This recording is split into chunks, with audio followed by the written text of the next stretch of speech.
All right, so in this video, I'm going to go into more detail about the actual assignment for this week. Hopefully, I can explain it in a way that's clear and where you can understand sort of where we're headed. So, um, basically, there's sort of three parts to this assignment. The first one is working in your lesson plans and doing some work there to fill in some of the specifics of the sequencing and the segmenting of your lesson, the initiation, and so on. And then part two is to get yourself up to speed on two of three potential pieces of presentation software. And I went over a little bit about the page that's got the instructions for those in the overview video for this week. And then you're going to be putting those two things together. And for each of your lessons, you're going to be creating one presentation, but you will be using two different pieces of software. So you will use software A for your first lesson, and you will use software B for your second lesson. And that will put together both your understanding of your lesson and also your understanding of the interactive technology, and putting that together into two presentations that you would use in the class with your students in support of the two lessons that you're developing. So in terms of the specifics, I'm not going to read what's here, but you can go through that. Basically, kind of what I was just saying. So in terms of the actual steps with the lesson plan template, so these are the two files that you turned in last week that had the content standards and the ISTE standards and your SMART goals. On those template documents, you're going to go down to section 7. We're going to skip right now the academic vocabulary, and I think there's an assessment piece in there, which we're going to be coming back to later. So you're going to jump down to section 7 and really be working on filling in the procedures and the timelines for the two lessons. Remember that this class is about technology and integrating technology into lesson planning, and is not really here to teach you how to lesson plan. That skill, that topic should be being covered elsewhere in your program if it has not been already.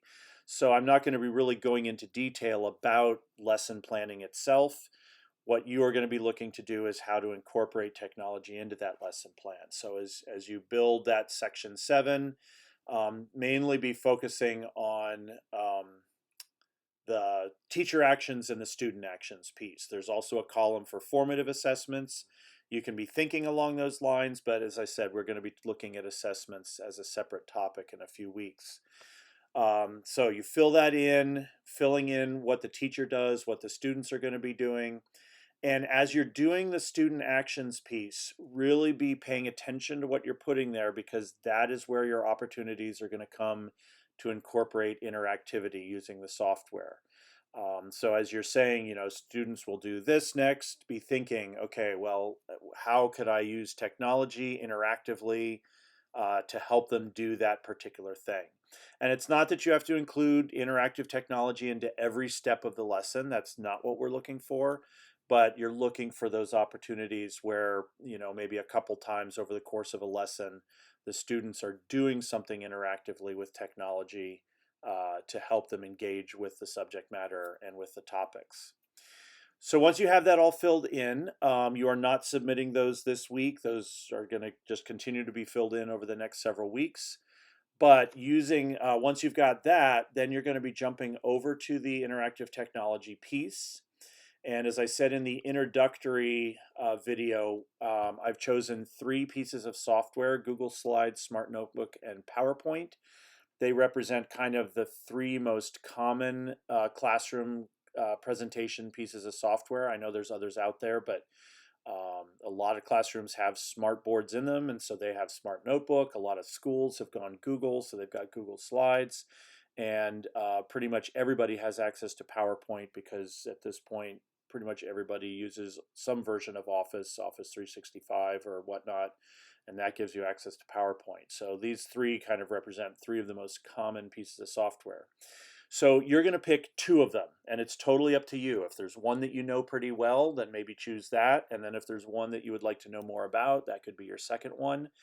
You will be only using each one in one lesson. So you'll pick one of them to use in your first lesson, pick a different one to use in your second lesson.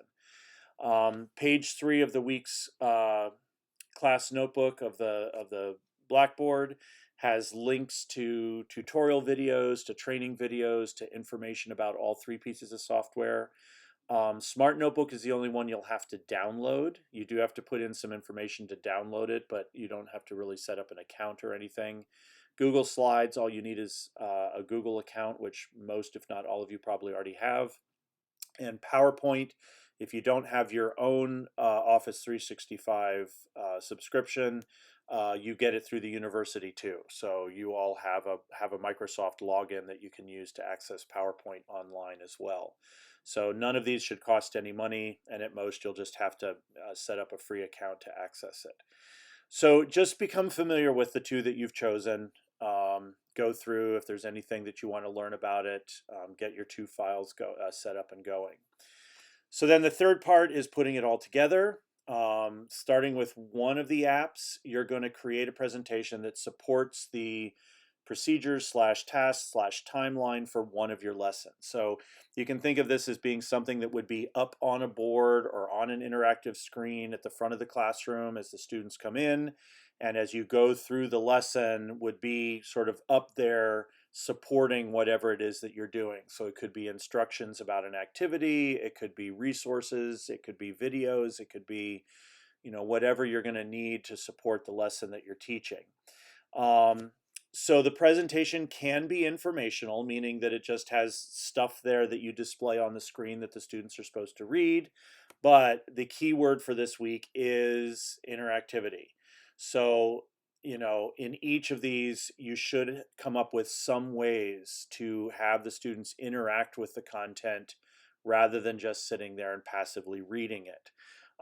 And this can take a ton of different forms, and there should be some ideas that you got from the first page of the Blackboard work this week.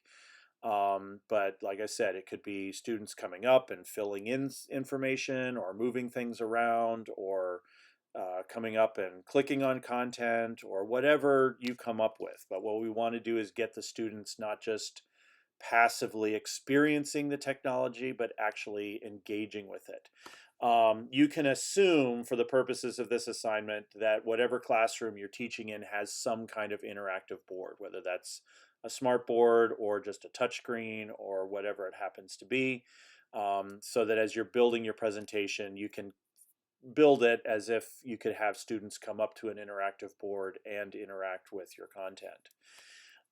So once you've completed that task for one of your lesson plans, then for your other lesson plan, you're going to do the same thing, but using a different piece of software, just to give you some experience in a variety of different platforms.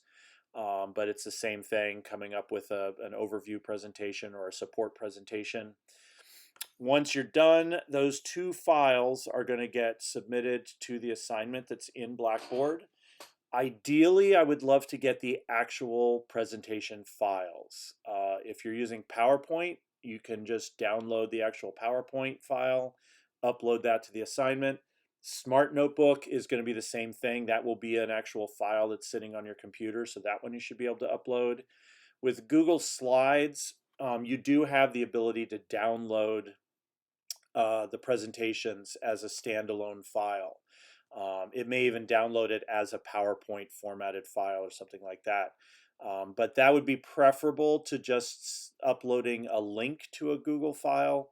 If that's all you're able to do, then we'll work that out. But preferably, I'd like to be able to just open up the files directly on my computer without having to go to a link. And then the final piece of it, once you've had the experience of building those 2 things, is to go into the forum. The forum already has 3 threads begun in it, and one for each of the 3 pieces of software. And as you go into that, you'll see the sort of the prompting questions of what I would like you to reflect on. Sort of, what was your experience like? What worked well? What didn't go so well? How did you manage to get interactivity into things?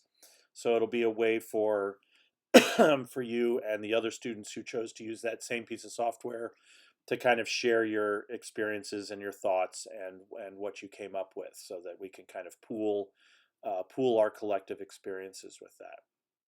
So that is the actual assignment. That's sort of the main assignment for this week. So again, get your template filled in terms of the actual sequencing of your lesson. Come up to speed on 2 of the 3 pieces of software that are available. Keep an eye on how to use them interactively. And then for each of your lessons, pick one of the 3 apps and build a presentation that's a series of slides or a series of screens that support the activities of that lesson, but do so in a interactive way. And then submit those files, reflect in the forum, and that'll basically get you through the main work for this week. All right, please reach out if you have questions, if you have, how do I do this in this piece of software or things like that. I am more than willing to help out as however I can. And good luck with the assignment, and I'll be very excited to see what you come up with. That is it for this video. Enjoy your week.